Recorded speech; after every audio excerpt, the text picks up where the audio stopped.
प्यारे सज्जनों, आपने ये कहावत तो जरूर सुनी होगी कि खरबूजे को देख करके खरबूजा रंग बदलता है।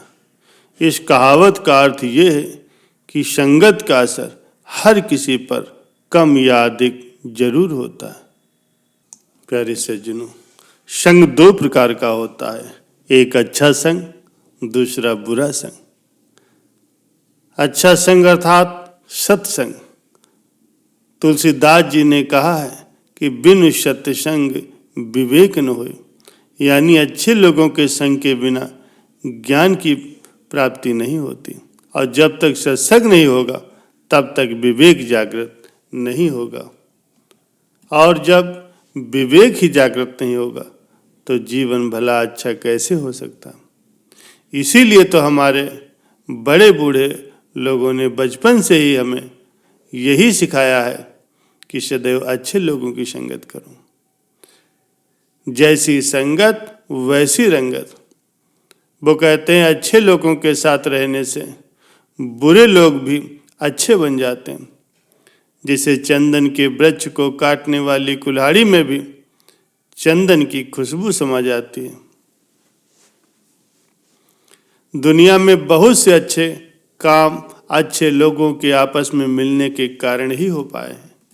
प्यारे सज्जनों, जब भी हम अच्छे लोगों से मिलते हैं हमारे मस्तिष्क का वातावरण ठीक उसी तरह से अच्छा हो जाता।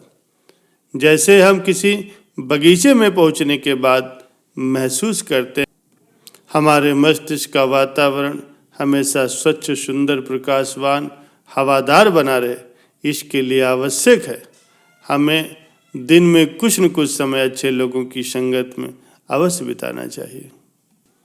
प्यारे सज्जनों, एक बार एक भंवरे की मित्रता एक गोबर के कीड़े के साथ हो गई। कीड़े ने भंवरे से कहा, भाई तुम मेरे सबसे अच्छे मित्र हो, इसलिए मेरे यहाँ भोजन पर आओ। अगले दिन भंवरा सुबह सुबह तैयार हो गया और अपने बच्चों के साथ उस गोबर के कीड़े के यहाँ भोजन के लिए जा पहुंचा। कीड़ा भी उन लोगों को देख करके बहुत खुश हुआ और सबका आदर करके उसने भोजन परोसा। भोजन में गोबर की गोलियां परोसी गई थी और कीड़े ने कहा, खाओ भाई, तुम लोग रुक क्यों गए। भंवरा सोच में पड़ गया, मैंने बुरे व्यक्ति का संग किया, इसीलिए मुझे ये गोबर खाना पड़ रहा। भंवरे ने सोचा कि ये मुझे इसका संग करने का फल मिला, मैंने संगत का फल पाया, अब इसको मेरे संग का फल मिलना चाहिए।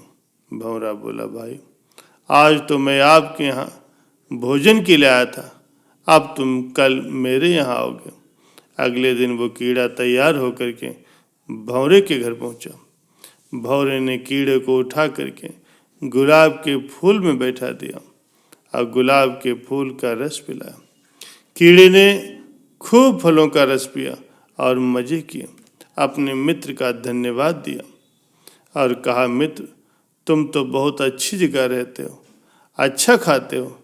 इसके बाद कीड़े ने सोचा, क्यों ना मैं भी यहीं रहूं, और ये सोच करके वो उसी फूल पर बैठा रहा।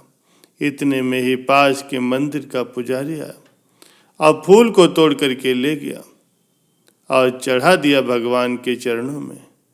कीड़े को भगवान के दर्शन हुए, वो उनके चरणों में बैठा रहा।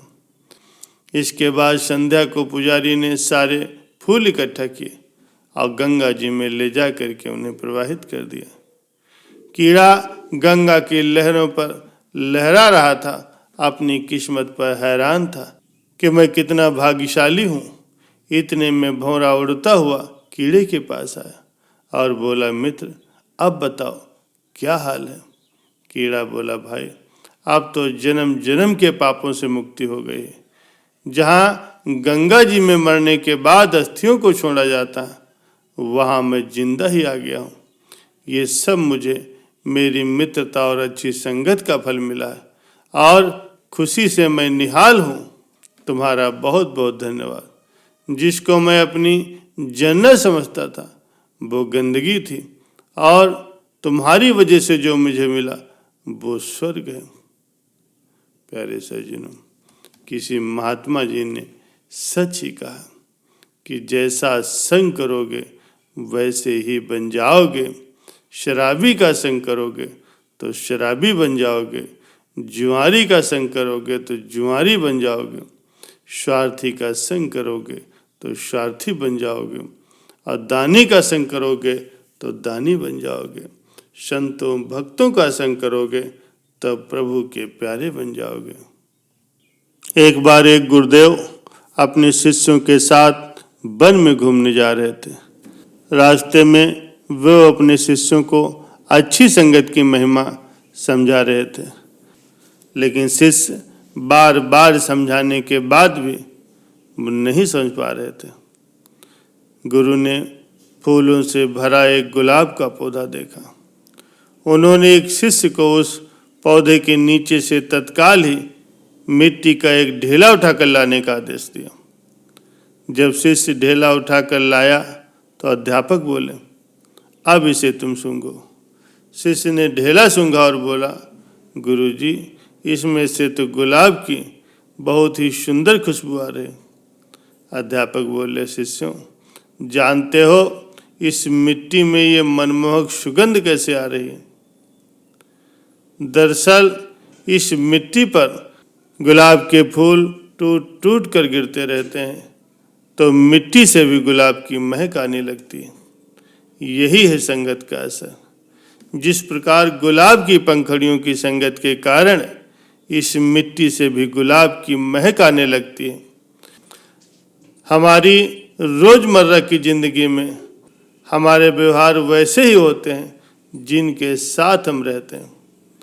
इस बात का ध्यान अवश्य रखना है कि हम सज्जन बने और आध्यात्मिक विचारों के साथ में रहें। जो व्यक्ति जैसी संगत में रहता है तो उसमें वैसे ही विचार, वैसे ही आचरण आ जाते हैं।